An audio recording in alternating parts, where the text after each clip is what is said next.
जब हम मुर्गी लड़ाते थे स्कूल दौर में, या डॉगी लड़ाते थे, या बाज़ औक़ात ऐसे करते थे कि ये जो गर्मियों की छुट्टियों में जानवरों के साथ जाया करते थे खेतों में, तो डागर पेले, जो बड़े बड़े पेले चींटियाँ होती हैं, बड़ी चींटियाँ, पेले हम अपनी पंजाबी में कहते हैं, उनको पकड़ के उसके मुंह में थूक डाल के किसी के कान के ऊपर इधर चिपका देते, फिर कहते थे ये तो इसके साथ चिचड़ की तरह चिमट गया है।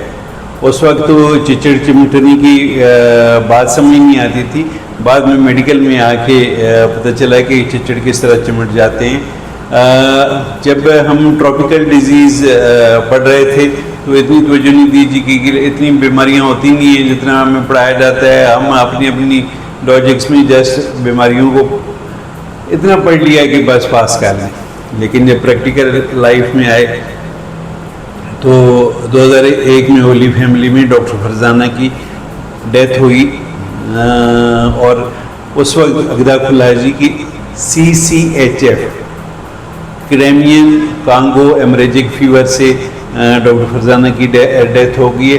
तो फिर गान खड़े हुए, फिर जाना और इस तरफ आए, और फिर जब फील्ड में आए तो इस बीमारी के मतलब और बहुत ज़्यादा प्रैक्टिकल वर्क किया। मेरा नाम डॉक्टर आबिद अली ख़ान है और मैं APMO के तौर पे काम करता हूँ।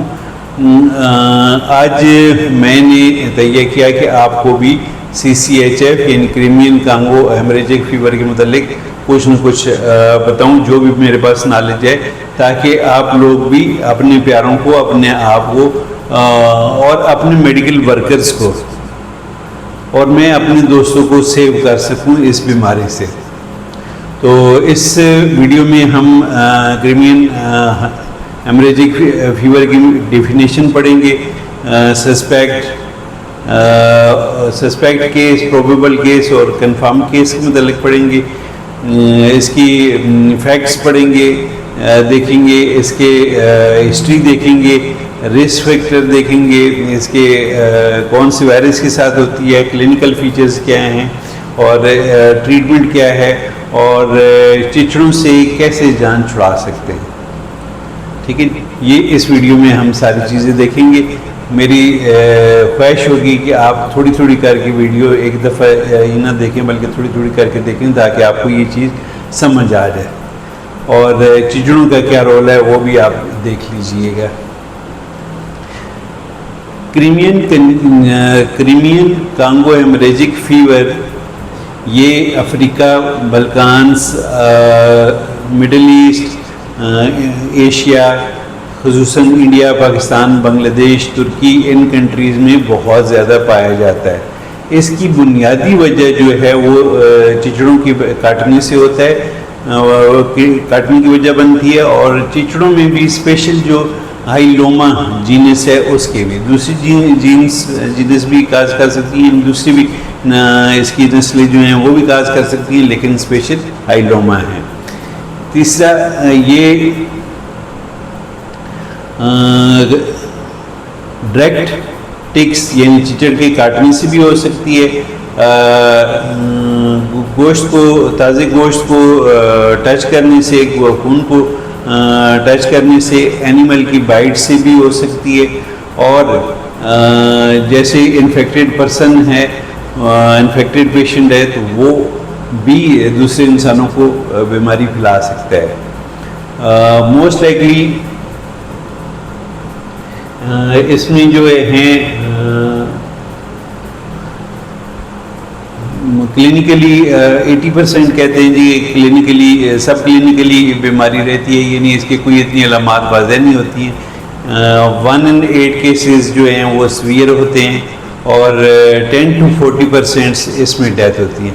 बदकिस्मती से अभी तक डिस्ट्रिक्ट अटक में जितने पेशेंट्स आए हैं उनमें से सिर्फ एक पेशेंट बाकी ज़िंदा बचा है, बाकी सबकी डेथ हुई है।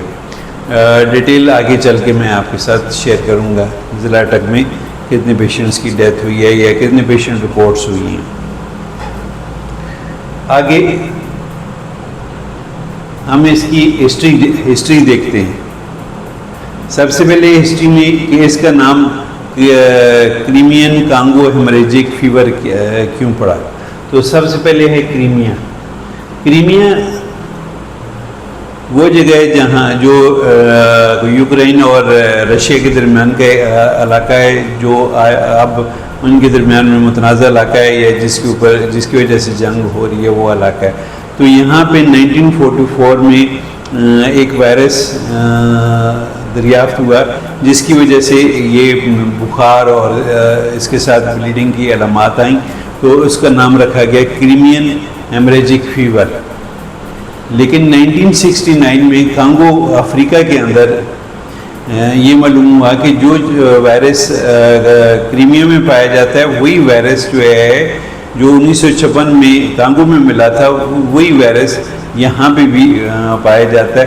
लिहाजा इन दोनों कंट्रीज़ के नाम को मिला के एक वायरस का नाम रखा गया क्रीमियन कांगो हेमरेजिक फीवर। ये इसकी हिस्ट्री है। वेक्टर के मतलब हमने बात की है कि ये वायरस जो है चिचड़ों के अंदर पाया जाता है, और चिचड़ों में जो खुसूसन है हाइलोमा जीनस है उसके अंदर पाया जाता है। हाइलोमा जीनस की खासियत ये है कि इसकी आइज़ जो है क्रिस्टल लाइक होती हैं, और इसकी टांगों पे स्पॉट्स होते हैं। और आम कॉमनली हमारे जानवरों को चिमटा हुआ होता है। जानवरों को, परिंदों को, खुसूसन पेट एनिमल्स को ये पाया जाता है, तो इनसे बचाव ज़रूरी है। वायरस के मतलब हमने बात की है कि इसका नाम भी, इस वायरस का नाम भी यही है, Crimean Congo haemorrhagic fever virus. तो इसका तल्लक नैरो वायरस से है, और फैमिलिया है बुनी वर्डिया। और ये इसका RNA जो है वो इन्वेलप्ड में पैक होता है, RNA टाइप का वायरस है। मोड ऑफ ट्रांसमिशन, ये बीमारी ट्रांसमिटेड कैसे होती है? तो डायरेक्ट टिक्स के काटने से होती है, यानी चिचड़ों के काटने से हो सकती है, एनिमल की बाइट से, या जो कसाई हजरात या घर में जो लोग काम कर रहे होते हैं गोश्त के साथ, उनके जब इनके इन्फेक्टेड एनिमल के टिश्यूज़ को टच करते हैं तो उससे हो सकती है, उनके ब्लड से हो सकती है। इसी तरह इन्फेक्टेड पर्सन दूसरे पर्सनस को भी खिला सकता है। ये इसका मोड ऑफ ट्रांसमिशन है। तो इसको ये भी कह सकते हैं कि ये ट्रॉपिकल भी है और नोज़ोकोमियल इन्फेक्शन भी है। नोज़ोकोमियल इन्फेक्शन वो होती हैं जो हॉस्पिटल में एक पेशेंट से दूसरे पेशेंट्स को होती हैं। रिस्क फैक्टर्स में सबसे पहले तो ज़्यादातर ये एग्रीकल्चर वर्कर्स होते हैं जो स्प्रे कर रहे होते हैं या फसलें काट रहे होते हैं, क्योंकि ये जो चूहे जो हैं ये काट सकते हैं, पिग्स उनको काट सकते हैं या उनके ऊपर अटैक कर सकते हैं, उनको ज़ख्मी कर सकते हैं। उस एपिडेमिक एरिया में जो लोग सफ़र कर रहे होते हैं वो हो सकते हैं, कसाई हो सकते हैं, और जो वेटरनरी के वर्कर्स हैं वो हो सकते हैं, जैसे कि इन्फेक्टेड एनिमल को इंजेक्शन लगाना है या उसको हैंडल करना है। इसी तरह इसके साथ साथ कसाई जो हैं वो हो सकते हैं। तो ये ग्रुप्स जो हैं ये में, इसी तरह मेडिकल पर्सन जब एक इन्फेक्टेड इंसान को ट्रीटमेंट करते हैं तो हर दूसरे साल तीसरे साल ऐसा ज़रूर होता है। खुसूसन जिन लोगों ने ये बड़े रेवड़ रखे होते हैं जानवरों के, वो लोग इसके में ज़्यादातर इन्फेक्टेड हो सकते हैं। पैथोजेनेसिस, रास्ता जेनेसिस फैलना, ये वायरस जिस्म में दाखिल होने से लेके बीमारी काज करने तक कैसे जिस्म के अंदर जाता है, कैसे बीमारी फैलाता है।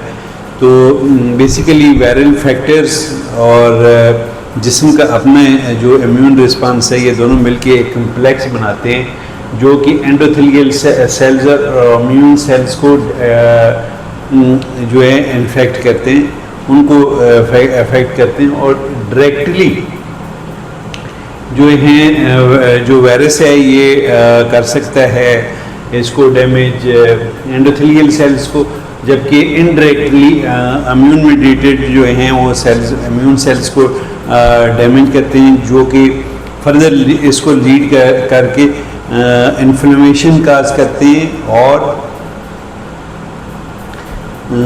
क्या कहते हैं जी इन्फ्लेमेशन काज करती हैं और साइटोकाइन्स। यही वजह बनती है इनकी ब्लीडिंग की और मल्टीपल आर्गन फेलियर की।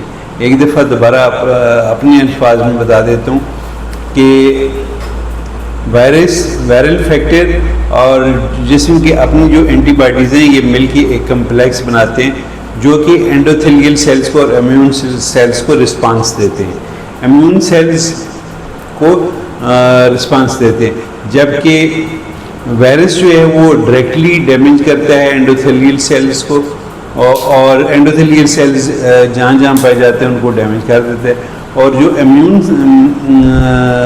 रिस्पांस है, इम्यून कम्प्लेक्स है, वो इम्यून सेल्स को डैमेज करता है, जो कि मिल के बनाते हैं फिर इन्फ्लेमेशन और साइटोकाइन्स। और इन्फ्लेमेशन और साइटोकाइन की वजह से पर वेसल्स की जो परमेबिलिटी है वो बढ़ जाती है और उसी की वजह से ब्लीडिंग शुरू हो जाती है और ब्लीडिंग होने की वजह से आर्गन फेलियर होने शुरू हो जाते हैं। अब क्लिनिकल फीचर्स पे जाने से पहले हम कुछ डेफिनेशंस पढ़ लेंगे, रख लेंगे। वो हैं केस सस्पेक्ट क्या है, प्रोबेबल केस क्या है और कंफर्म केस क्या है। सस्पेक्ट केस वो होगा कि एक पेशेंट जिसको 38 यानी 100 फ़ारेनहाइट से ज़्यादा बुखार हो और 3 दिन से ज़्यादा हो लेकिन 10 दिन से कम हो और उसका तल्लुक ऐसे इलाके से हो जिसमें ये CCHF फैलने का खदशा हो, तो ऐसे केसेस को हम सस्पेक्ट कहते हैं। प्रोबेबल केस, प्रोबेबल क्या होगा, यही इन्हीं अलामात के साथ यानी सस्पेक्ट केस प्लस एपिडेमिक यानी ऑलरेडी वहाँ पर वबा फैली हुई है और इन दो में से कोई एक अलामात भी है साथ में, जैसे कि थ्रोम्बोसाइटोपेनिया यानी प्लेटलेट्स कम हो जाएं, रैशेज़ आ जाएं, पेटिकिया आ जाए, इकीमोसिस आ जाए, ब्लीडिंग आ जाए, तो ये केसेस प्रोबेबल में आ जाएंगे। कंफर्म जो लैब से इन दोनों डेफिनेशन के साथ साथ जो केस सस्पेक्ट केस थे, प्रोबेबल केस था, वही केस जब हम लैब में उसकी इन्वेस्टिगेशन भेजते हैं एलाइजा एंड PCR और अगर वो कंफर्म हो जाए तो that is confirm case. Clinical features, clinical features के हमें किन अलामात के साथ ये ऐसे मरीज़ मिलेंगे, तो जितनी भी आपकी वायरल बीमारियां हैं, चाहे वो आप नज़ला ज़ुकाम ले लें, चाहे आप वो डेंगू फीवर ले लें, तो उसमें हड्डियां तोड़ बुखार होता है, तो इसमें भी सेम इसी तरह होगा। पहले बुखार होगा, फिर सर्दी लगेगी, फिर हड्डियां टूटना शुरू हो जाएंगी, फिर जिस्म मसल्स में क्रैम्प्स आना शुरू हो जाएंगे और आस्ता आस्ता मरीज़ क्या होगा कि मरीज़ जो है सिक होना शुरू हो जाएगा और होते होते एक वक्त आ जाएगा कि जब ये प्लेटलेट्स कम होना शुरू हो जाएंगे तो ब्लीडिंग होना शुरू हो जाएगी। ब्लीडिंग से पहले जो है वो वही नील पड़ना शुरू हो जाएंगे, डॉट्स रेड डॉट्स पड़ना शुरू हो जाएंगे। तो ब्लीडिंग कहीं से भी हो सकती है, आँखों से, कानों से, नाक से, मुंह से, छोटे पेशाब वाली जगह से, बड़े पेशाब वाली जगह से, इवन लेडीज़ में वैजिनल ब्लीडिंग भी हो सकती है। कहते हैं कि इसका जो इंक्यूबेशन पीरियड है वो 2 से 14 दिन है और 70% जो केसेस हैं वो टिक बाइट से आते हैं। 70% केसेस जो आज तक अभी तक रिकॉर्ड है उसके हिसाब से कि इनको ज़्यादातर चिचड़ के काटने से आते हैं। बाकी 88% हमने पहले बात की थी कि सब क्लिनिकल फीचर्स के साथ आते हैं, उनकी कोई वाज़ह अलामत नहीं होती, कोई एक आध को अलामत हो तो बाकी 1 in 8 यानी हर 8 केस में से एक स्वीयर होता है। डायग्नोसिस के लिए ये सारी चीज़ें जो ऊपर हमने बात की हैं, यानी सस्पेक्ट हो, प्रोबेबल हो, कंफर्म हो, सस्पेक्ट प्रोबेबल हो और क्लिनिकल फीचर्स में कुछ न कुछ है तो हम इनकी बेसलाइन कराएंगे। बेसलाइंस में हमें जैसे कि प्लेटलेट्स वगैरह कम मिलेंगे, लेकिन जैसे डेंगी है, डेंगी में भी कम हो सकते हैं प्लेटलेट, ITP है उसमें भी हो सकते हैं। तो हम फर्दर जो है वो इसका PCR करवाएंगे और एलाइज़ा करवाएंगे। एलाइज़ा से IgG और IgM करवाएंगे। IgG अगर पॉजिटिव आ रहा है तो इसका मतलब है एक्यूट डिजीज़ है, और IgM अगर आ रहा है, सिर्फ आ रहा है, तो फिर इसका मतलब पुरानी डिजीज़ है। और अगर दोनों पॉजिटिव आ रहे हैं तो इसका मतलब है कि पहले भी इस बंदे को हो चुका है और अब फिर दोबारा हुआ है। कल्चर इसमें इसके लिए ट्रीटमेंट पर्पज़ के लिए नहीं करवाया जाता, सिर्फ रिसर्च पर्पज़ के लिए कल्चर करवाते हैं कि वायरस की स्टडी की जाती है कि वायरस के ऊपर कौन सी दवाइयाँ असरअंदाज होंगी, कौन सी चीज़ें असर होंगी।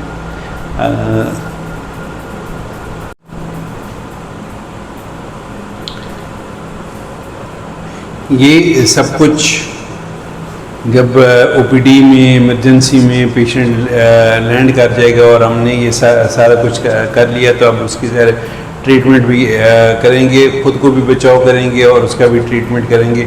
खुद वही है PPTs यानी पहननी है आपने, PPTs वही आपने सेफ्टी ड्रेस पहनना है, ग्लव्स पहनने, और कोशिश करनी है कि पेशेंट के फ्लूइड्स यानी वॉमिटिंग, ब्लीडिंग वगैरह को टच नहीं करना। लैब वाले भी यही चीज़ें इस्तेमाल करेंगे कि अपने PPTs वगैरह पहन के टेस्ट लेंगे। टेस्ट जो हैं वो NIH से होते हैं, सिर्फ पाकिस्तान में और कहीं से नहीं हो रहे। अच्छा, और ट्रीटमेंट कि जब हमने कह दिया कि बहुत सारे तो सब क्लिनिकली होंगे, और जो क्लिनिकली होगा और हमारे पास इमरजेंसी में लैंड कर जाता है, तो हमने सबसे पहले ये करने हैं कि पेशेंट को भी साथ साथ देखेंगे और जो भी हॉस्पिटल के अंदर इसका फोकल पर्सन है उसको भी इन्फॉर्म करेंगे। और फोकल पर्सन के ज़िम्मे ये होगा कि वो अपने DHO को इन्फॉर्म करेगा कि इस तरह का कोई केस रिपोर्ट हुआ है। अब ये रिपोर्टिंग के बाद जो है वो क्या करना है कि उसको आइसोलेट कर लेना है पेशेंट को, और दूसरे पेशेंट से के साथ नहीं डालना, उसको एडमिशन की ज़रूरत है, एडमिट करना है। और वही जो हम डेंगू में करते हैं कि क्लिनिकल पिक्चर्स के हिसाब से या अलामात के हिसाब से ट्रीटमेंट करते हैं, तो इसमें भी हम ज़्यादातर यही करेंगे, क्योंकि रिबाविरिन का रोल है, लेकिन रिबाविरिन हर बंदा ना यूज़ करे स्वाय अपने मेडिकल स्पेशलिस्ट की इजाज़त के बगैर। वही है जो डेंगू में हम मना करते हैं कि डिस्प्रिन और ब्रूफिन नहीं देना। प्रोफ्लेक्सिस में क्या करना है जनाब? प्रोफ्लेक्सिस में जो रिस्क ग्रुप फैक्टर्स हैं उनको बताना है कि अभी तक इसकी वैक्सीन कोई नहीं है भाइयों। तो सफ़र करने से पहले ऐसे इलाकों में सफ़र करने से परहेज़ करें जहाँ पे ये बीमारी या ये वबा फैली हो, वहाँ पे आम लोगों को अवेयरनेस दी जाए। अवेयरनेस के साथ साथ टिक्स को मारने के तरीका बताया जाए, स्प्रेज बताए जाए। इसमें लाइफ स्टॉक वेटरनरी मेडिसिन वालों को भी साथ इन्वॉल्व किया जाए। जब भी ईद पे लगती हैं मंडियाँ वगैरह, तो हम मोस्टली उनको कॉल करते हैं और वो आके जानवरों को ये चिचड़ मार स्प्रे भी करते हैं। तो आपने भी करना है। अगर किसी को चिचड़ मिल जाए तो इसके बाद ये नहीं करना है कि चिचड़ को उधर ही पकड़ के दबा के मारो, इस तरह भी वो मर के भी बीमारी फैलाएगा। अगर आपको कहीं आप अपने ऊपर या जानवर के ऊपर चिचड़ मिल जाए तो उसको किसी चीज़ के साथ, किसी स्टिक के साथ, टूज़र के साथ, फोर्सिप के साथ पकड़ के उतारना है और मारना है। अल्लाह ताला आपको सलामत रखे, मुझे सलामत रखे। इसी के साथ इजाज़त लेंगे। अल्लाह हाफ़िज़।